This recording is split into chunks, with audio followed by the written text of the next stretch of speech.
It's a place of kind of unmatched natural beauty in this region. My whole life has been in this community.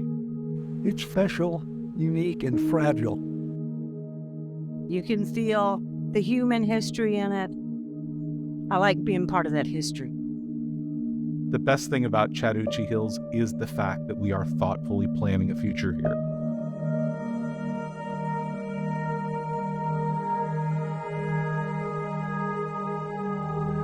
When you enter Chattahoochee Hills, you know you're someplace unusual, a place of intention, created just 20 minutes from the world's busiest airport.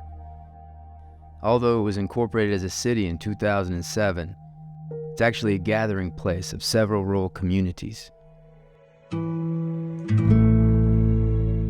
town that makes up Chattahoochee Hill is Friendship Community, Rico Community, Goods Community. That's where I'm from. With the additional communities of Redwine, Rivertown, and Campbellton, the city represents over 3,000 people within 56 square miles and was incorporated to preserve the lands and the rural culture of the area. Family ties here go back generations. I've just been here about 62 years, so I still feel like a newcomer. The one thing that they always told us was that, you know, there were Indians living on that land. We found arrowheads and everything. And then, of course, there's Indian mounds on my aunt's land. So by 1836, 1837, pretty much all Native Americans in Georgia had been brutally removed under President Jackson. And so what happens in South Georgia, especially, all of this Native American land is given away in a land lottery. First settler that came in my family, I don't know a lot about personally. His name was Lacey Hadaway. He's actually buried behind the Friendship Baptist Church. I can only speculate that he came down here as a part of the land lottery. My great-great-grandfather was James Hutchison, who came over from County Cavan, Ireland. He had 4 sons. One went west looking for gold and was never heard from again. The other 3 were in the Confederate Army. One was shot, the other one had dysentery and died. The 3rd one was captured and was sent to a prison in Ohio. And when the war ended, they released him, but he had to walk back home from Ohio to Georgia. On September 26, 1864, Confederate President Jefferson Davis made his last speech to the troops at Palmetto after the Battle of Atlanta. The troops then marched out of town on what is now Hutchison Ferry Road in a column that extended more than 5 miles. They stopped at what is now the Hearn residence. Well, you know, the farm has a great history. It's one of the last farmhouses that's still standing since the Civil War. So Reconstruction in Georgia is one of the most bloody times in the state's history. There is a period of a couple of years, about 1865 through 1868, where there is a chance for real change.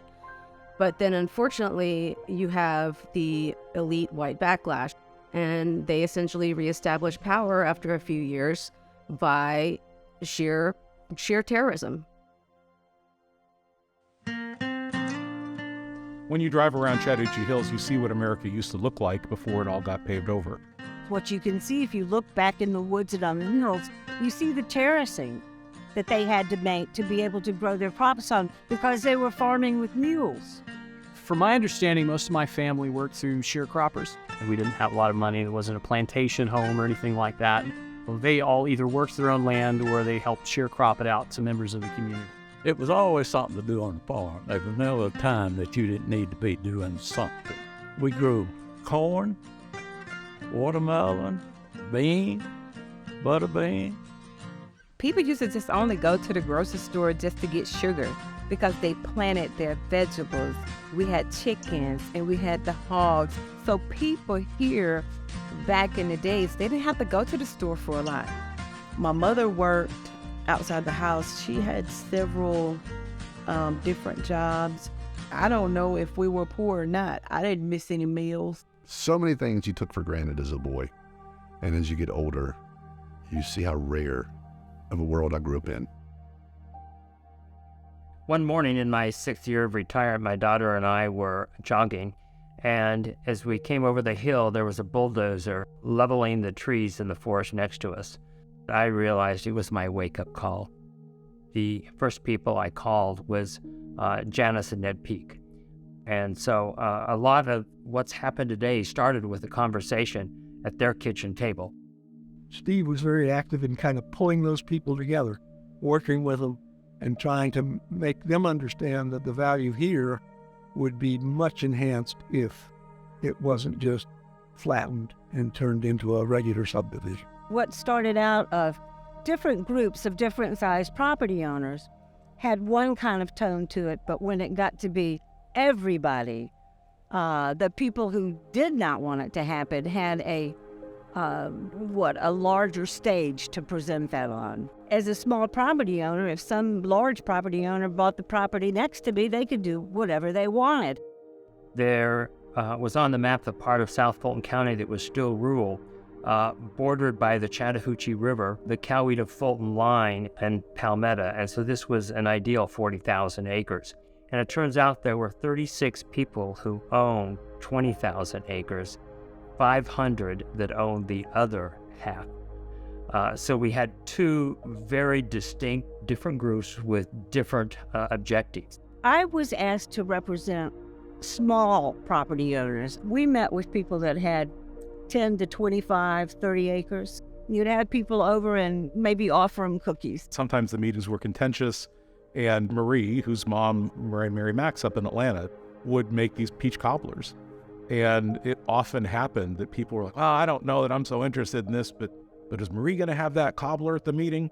I'll come for the cobbler." So I realized it was the food. So Marie kept baking and I kept calling meetings, and we finally brought a consensus that if we worked together, we could have a greater value than just traditional development here in South Fulton County. If you look at Atlanta over the decade, it's grown so quick, and you can see the sprawl. It started in the Northeast around Gwinnett and traveled all the way around 285 until they got to us. And it kind of leapt over us. Douglas County they've grown a lot. Coweta County, phenomenal growth. And where we are, it's pretty much unchanged. When the city was originally founded, there was this overwhelming consensus for what people wanted to see in this area. And that was something that was a lot different than the things that were happening around it. People wanted to see this place conserved and preserved for generations to come, not just for the environment, but because this is where they wanted to raise their kids. In 2001, the Chattahoochee Hill Country Alliance was formed as a result of major landowners in South Fulton County organizing around a common mission and vision, supporting the conservation of existing green space, land values, and sustainable development.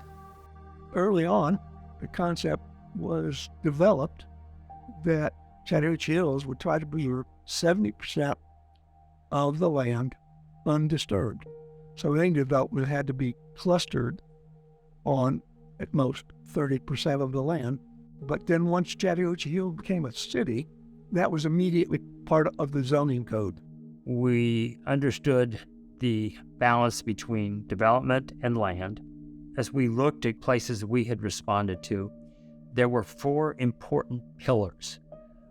It was agriculture, it was education, health and wellness, and art. So we've been very intentional about having arts here in the city. Sometimes it's like a thinking place where you can find people with a lot of talent, and once you bring them out into the country, that they would take what we have here and make it into arts. Beauty is an important part, and that comes through all the various forms of art. The Chattahoochee Hill Country Alliance set the intention for the preservation of the rural character of the land, coupled with smart development. This intention, along with the city's zoning laws, provide the necessary foundation to ensure Chattahoochee Hills remains a place of unspoiled beauty. We need examples of smart growth. How did the previous generations that lived here accommodate growth? You think about it, it made a little more common sense, and maybe we're seeing a little bit of that and reverting back to that common sense growth. I'm really grateful that there are zoning laws and that we are able to protect what gets developed and have some say in how it gets developed. And you just don't get that. You just don't get that often. I like the fact that you can see things here that you wouldn't see anywhere else this close to Atlanta. You realize that this land has been occupied by various cultures through the century, and we're just the custodians of this particular period of time. I think about a legacy is to keep it a special place.